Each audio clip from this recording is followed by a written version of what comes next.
നമുക്ക് എളുപ്പത്തിൽ ഒരു മട്ടൻ കുറുമ തയ്യാറാക്കാം. അതിനായിട്ട് ഞാനിവിടെ 1/2 കിലോ മട്ടൻ നല്ലപോലെ ക്ലീൻ ചെയ്ത് എടുത്ത് വെച്ചിരിക്കുന്നതാണ്. ഇനി ഒരു പാത്രം എടുത്തിട്ടുണ്ട്. അതിലേക്ക് ഒരു 2 ടേബിൾ സ്പൂൺ വെളിച്ചെണ്ണ ഒഴിച്ചു കൊടുക്കുക. അല്ലെങ്കിൽ വെളിച്ചെണ്ണയ്ക്ക് പകരം സൺഫ്ലവർ ഓയിൽ വേണമെങ്കിൽ ഉപയോഗിക്കാം. ഇനി എണ്ണ ഒന്ന് ചൂടായി വരുമ്പോൾ നമുക്ക് അതിലോട്ട് ഒരു 6 ഏലക്ക, ഒരു കുറച്ച് ഗ്രാമ്പു ഇത്രയും ചേർത്ത് കൊടുത്തിട്ട് അതിലേക്ക് അതൊന്ന് പൊട്ടി വരുമ്പോൾ 1 ടീസ്പൂൺ പെരിഞ്ജീരകം ആഡ് ചെയ്ത് കൊടുക്കുക. ഇനി ഇതിലോട്ട് ആവശ്യമാണെങ്കിൽ പട്ട കൂടെ ആഡ് ചെയ്ത് കൊടുക്കാം. അതൊക്കെ ഓരോരുത്തരുടെ ഇഷ്ടത്തിനനുസരിച്ച് ചെയ്യാം. ഇനി ഇതൊന്ന് മൂത്ത് വരാൻ വേണ്ടിയിട്ട് നമുക്ക് വെയിറ്റ് ചെയ്യാം. ഇത് നല്ലോണം ഒന്ന് മൂത്ത് വന്നിട്ടുണ്ട്. ജസ്റ്റ് ഒന്ന് ഇളക്കി യോജിപ്പിച്ചതിന് ശേഷം നമുക്കിനി ഇതിലോട്ട് ഒരു 2 സവാള ആഡ് ചെയ്ത് കൊടുക്കുക. ഇനി അത് വേഗം ഒന്ന് വഴന്ന് വരാൻ വേണ്ടിയിട്ട് ആവശ്യത്തിന് ഉപ്പ് കൂടെ ആഡ് ചെയ്തതിന് ശേഷം നല്ലപോലെ ഒന്ന് ഇളക്കി യോജിപ്പിക്കുക.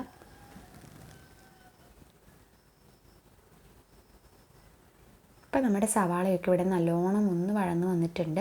ഇനി നമുക്കിതിലോട്ട് ഒരു 6 പച്ചമുളക് നടുകെ കീറിയത് ചേർത്ത് കൊടുക്കുക. അതിനുശേഷം വെളുത്തുള്ളി ഇഞ്ചി പേസ്റ്റ് ഒരു 2 ടീസ്പൂണോളം ആഡ് ചെയ്ത് കൊടുക്കണം. ഇനി നല്ല പോലെ ഇതെല്ലാം കൂടി ഒന്ന് മിക്സ് ചെയ്ത് കൊടുക്കുക.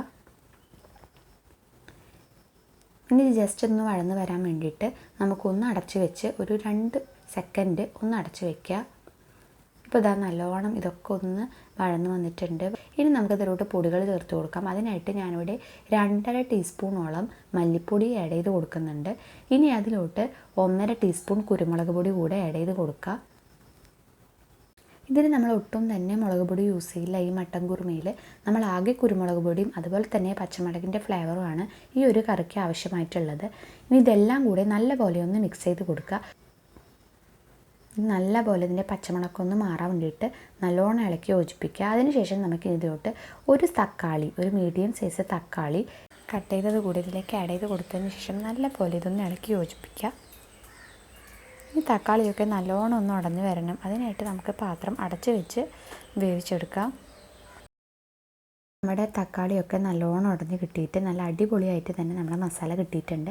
ഇനി ഇത് ചൂടാറിയതിന് ശേഷം മിക്സിയുടെ ജാറിലോട്ട് ഇട്ട് കൊടുത്തിട്ട് ഇത് അരച്ചെടുത്തിട്ട് ഈ അരപ്പാണ് നമ്മൾ മട്ടൻ വേവിക്കുമ്പോൾ ആഡ് ചെയ്ത് കൊടുക്കുന്നത്. ഇനി നമുക്ക് മട്ടൻ വേവിച്ചെടുക്കാം. അതിനായിട്ട് നമ്മൾ ക്ലീൻ ചെയ്ത് വെച്ച മട്ടൻ കുക്കറിലേക്ക് ആഡ് ചെയ്ത് കൊടുത്തിട്ടുണ്ട്. ഒരു 3 വിസിൽ വരെ ഇതിനാവാം. ഇനി നമ്മൾ നമ്മുടെ മസാല അരച്ചെടുത്തത് ഇതിലേക്ക് ആ അരപ്പ് ഇതിലേക്ക് ഇട്ട് കൊടുക്കുകയാണ്.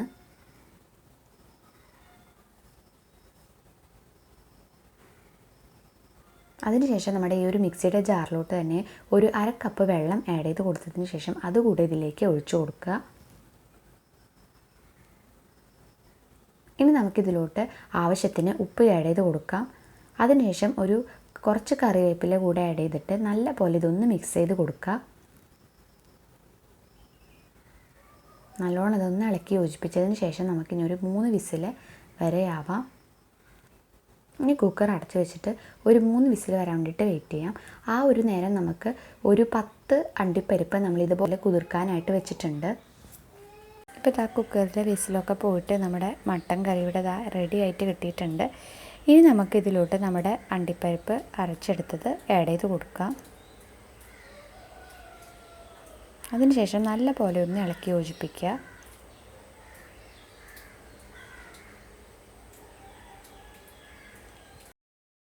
ഇനി നമ്മളിതിലോട്ട് ആഡ് ചെയ്യാൻ പോകുന്നത് കട്ടിയിലുള്ള തേങ്ങാപ്പാലാണ്. ഒരു നാളികേരത്തിൻ്റെ തേങ്ങാപ്പാൽ നല്ല കട്ടിയിൽ തന്നെ ഇതിലേക്ക് ആഡ് ചെയ്ത് കൊടുത്തിട്ടുണ്ട്. ഇനി ഇത് നല്ലോണം ഒന്ന് കുറുകി വരാൻ വേണ്ടിയിട്ട് നമുക്ക് വെയിറ്റ് ചെയ്യാം. അതിനുശേഷം നമുക്കിതിലോട്ട് ലാസ്റ്റായിട്ട് നമ്മളിത് പച്ചവെളിച്ചെണ്ണയും കൂടെ ഒഴിച്ചു കൊടുത്ത് മല്ലിയിലയും കറിവേപ്പിലയും കൂടെ ഇട്ട് കൊടുത്താൽ നമ്മുടെ മട്ടൻ കുറുമ ഇവിടെ റെഡി ആയിട്ടുണ്ട്.